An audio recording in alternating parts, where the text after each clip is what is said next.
Bem-vindos, esta é a revista ACP. Os novos radares de velocidade média já estão a ser testados em algumas estradas portuguesas. O Vodafone Rally de Portugal tem o regresso garantido em 2024. As multidões foram uma constante, 1,5 milhão de pessoas assistiu à prova. E na rúbrica Ao Volante, vamos conhecer o novo Citroën EC4X. O modelo francês é uma mistura de SUV e berlina coupé. ACP Revista, com Ana Filipa Nunes. Começamos com a novidade dos novos radares de velocidade média que já estão em teste. Estes equipamentos encontram-se em vários pontos do país. A Autoridade Nacional de Segurança Rodoviária pretende melhorar a segurança de todos. Um dos sinais que começa a ser conhecido pelos portugueses é o H42. Indica a presença de radares de velocidade média que vão controlar a velocidade praticada por um condutor entre dois pontos numa via. Ainda estamos a fazer testes técnicos dos mais diversos para ter a certeza que está tudo a funcionar, as comunicações, a parte técnica, tudo o que é necessário para que depois funcione tudo como deve ser. Nós iremos divulgar amplamente e é para toda a gente, iremos fazer um site e também divulgar previamente todos os locais que ficarão ainda há algum tempo em teste para as pessoas, digamos, terem conhecimento que os equipamentos vão funcionar, porque o nosso objetivo é precisamente não multar entre as pessoas, mas sim que as pessoas diminuam a velocidade. Isto porque, apesar de Portugal ser um dos países que tem menos densidade de radares fixos, comparadamente aos outros países europeus, mas não é esse o nosso objetivo. O nosso objetivo, de facto, é diminuir as velocidades para que vivamos mais. A localização dos novos radares vai ser divulgada brevemente e pode variar entre 20 troços distintos situados no Porto, Aveiro, Coimbra, Castelo Branco, Santarém, Lisboa, Setúbal, Évora, Beja e Faro. Cada um foi escolhido com base em duas questões: o número de acidentes e o excesso de velocidade. Portanto, relativamente às velocidades médias, nós temos 20 locais, temos 10 equipamentos e, portanto, eles não vão estar sempre nos mesmos sítios e vão rodar, precisamente porque a nossa filosofia não é sancionar as pessoas, é poupar vidas através da redução da velocidade. E é isso que, obviamente, como as pessoas não sabem se o equipamento está montado ou não, elas vão reduzir a velocidade e, portanto, a partir daí, a probabilidade de terem um acidente grave é muito menor. As infrações valem coimas que podem ir dos 60 até aos 2.500 euros, consoante o nível da contraordenação. Nos casos mais graves, o condutor poderá mesmo ficar impedido de conduzir e ser-lhe ainda retirados 4 pontos na carta de condução. Porque o nosso objetivo é precisamente não multar entre as pessoas, mas sim que as pessoas diminuam a velocidade. Isto porque, efetivamente, as pessoas não têm consciência, mas a velocidade é a principal causa de um terço dos acidentes mortais. Os novos sinais enquadram-se no objetivo de atualizar e melhorar a sinalização rodoviária, garantindo maior segurança a condutores e peões. A mudança abrange os sinais verticais, sinais luminosos, sinais de mensagem variável, marcas rodoviárias e sinais dos condutores e dos agentes reguladores de trânsito.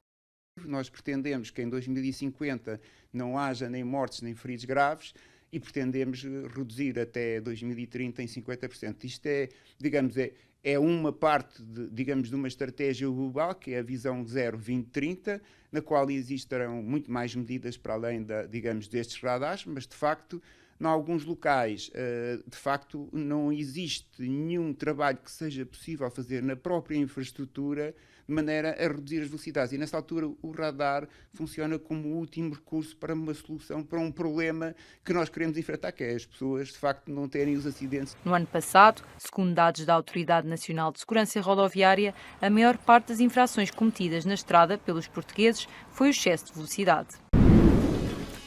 Mais à frente, nesta revista ACP, contamos-lhe a história de um Bugatti a pedais de 1951.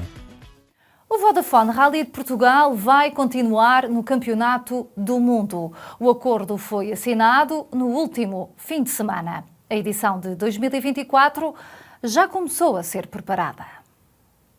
Ainda não estava decidida a vitória finlandesa de Kalle Rovanperä quando foi confirmado que o Mundial de Rally estava garantido em Portugal no próximo ano.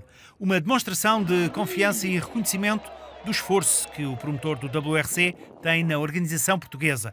Palavras de Carlos Barbosa, presidente do ACP, após a assinatura do contrato para 2024. Será a 44ª presença entre a elite mundial desta modalidade que tanto apaixona os portugueses. A prova do ACP mantém-se ininterruptamente no WRC desde 2009. Mas há mais. O acordo entre o Automóvel Clube de Portugal e o promotor do Mundial prevê ainda a opção para 2025, a exercer já no próximo mês de setembro, quando se realizar o Conselho Mundial da Federação Internacional do Automóvel. O Vodafone Rally de Portugal é o mais importante evento desportivo realizado no nosso país, com impacto económico que chega quase aos 155 milhões de euros, segundo um estudo feito pela Universidade do Algarve. O Vodafone Rally de Portugal continua a arrastar multidões. 1,5 milhão de pessoas estiveram no terreno a acompanhar a prova durante os dias do evento no centro e norte do país. Vamos rever algumas das melhores imagens que a etapa portuguesa do WRC nos proporcionou no segundo triunfo consecutivo do finlandês Kalle Rovanperä. Levantai hoje de novo o esplendor de Portugal.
Esta semana vamos conhecer o Citroën EC4X. O novo argumento eletrificado da marca francesa é a rúbrica Ao Volante.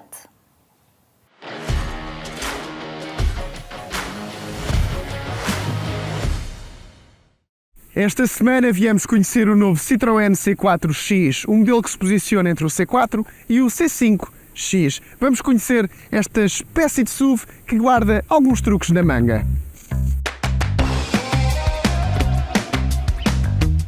O modelo conta assim com uma nova carroceria, diferente do que estamos habituados no mercado nacional. Porquê? Porque ele é um SUV, tem esta postura de um carro alto, mas que não deixa de ser uma berlina de 4 portas, com uma traseira a cair até ao portão da bagageira, com um estilo fastback. Ele apresenta jante 18, logo de entrada, uma jante bastante grande, e é um carro com umas dimensões muito particulares. Dimensões essas que vamos ver ali na bagageira. No novo C4X nós temos mais isto de bagageira. É verdade, o grande diferencial deste carro é mesmo o espaço extra que nós temos de carga aqui na bagageira. Neste modelo temos 510 litros, ainda que a entrada pareça ser apertada por não estar ligado ao vidro e não ser aqui um hatchback. É um carro bastante equilibrado e agora vamos vê-lo lá por dentro.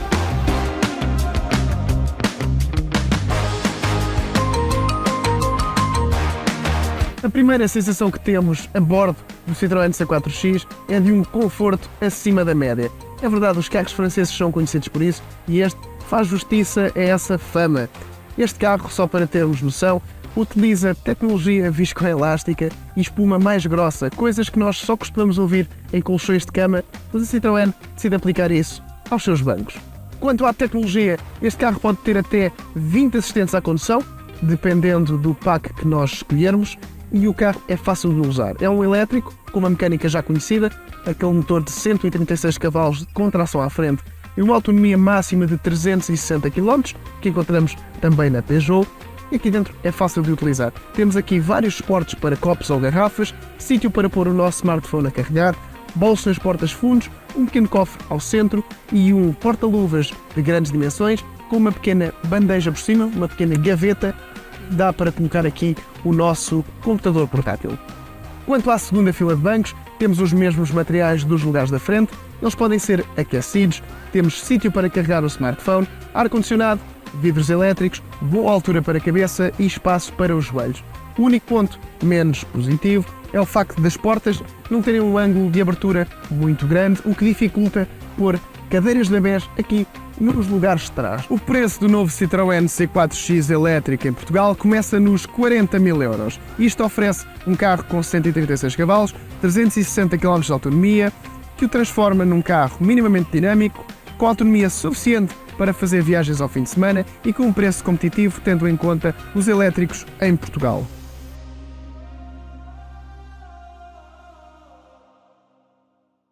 Recordar é viver. E quando são recordações de criança, ainda mais. Contamos-lhe uma história antiga e curiosa de um sócio ACP que envolve paixão de menino pelo mundo automóvel. Desde muito novo que Amílcar Lisiário é um verdadeiro apaixonado por automóveis. A brincadeira favorita era esta réplica de Bugatti a pedais, oferecida pelo avô taxista. Em 1951, com 9 anos, incentivado pelo pai, Amílcar participou no primeiro grande prémio de automóveis sem motor, organizado pelo jornal A Bola. Na rampa do Parque Eduardo VII em Lisboa, com o Bugatti número 3, alcançou o 3º lugar. O bichinho pelas corridas ficou e no ano seguinte a preparação já foi outra. Numa oficina que o meu avô, onde arranjava os táxis, havia lá um técnico especializado em bate-chapa e fez um carro todo à mão, estilo Fórmula 1, quase, com mais rolamentos, um eixo atrás com 4 rolamentos independentes, travão de pé e pronto, e design fora de série. E fomos segundo o grande prémio de automobilismo, foi em 1952, Parque Eduardo VII, e pronto, fizemos várias manhas, ganhei ganhei uma ou duas, depois houve a final. Eu primeiro já tinha ganho o prémio de elegância, que o carro de facto era diferente de todos os outros, e eu com o fato de macaco branco e tal, feito por uma tia minha que era budista, tudo impecável. Um passo-montanhas dos antigos aviadores, naquela altura não havia capacetes, se havia era para outra gente. E pronto, fez a final e eu ganhei o primeiro prémio. Os anos passaram e o Bugatti a pedais quase se perdia na memória do tempo. Quase que foi destruído pelos meus filhos, especialmente o meu filho, que ia para a rua com o carro, desmanchava e raspava, pintou até de tamanho e aquilo já era quase chocado. E um dia vou ao Algarve e visitar o meu sobrinho de afinidade, Paulo Luís, que é diretor do autódromo, e mostrei-lhe as fotografias e tudo o que aconteceu naquela altura, e ficou encantado e disse ao tio, mande-me o carro que eu vou resolver isso e vou pôr o carro tal e qual como estava. E lá está exatamente igual ao que era. O Bugatti sem motor de tantas e boas memórias que Amílcar Lisiário guarda pode ser visto no Autódromo de Portimão. Terminamos esta revista ACP com a agenda. São algumas sugestões para os próximos dias. Decorre neste terceiro fim de semana de maio o anual Concurso de Eleganza Villa d'Este, em Chernobyl, na margem ocidental do Lago Como, no norte de Itália. Na quinta-feira, dia 25, acontece a segunda prova do ACP Ultra Sunset Golf Tour, nos 9 buracos do Oeiras Golf.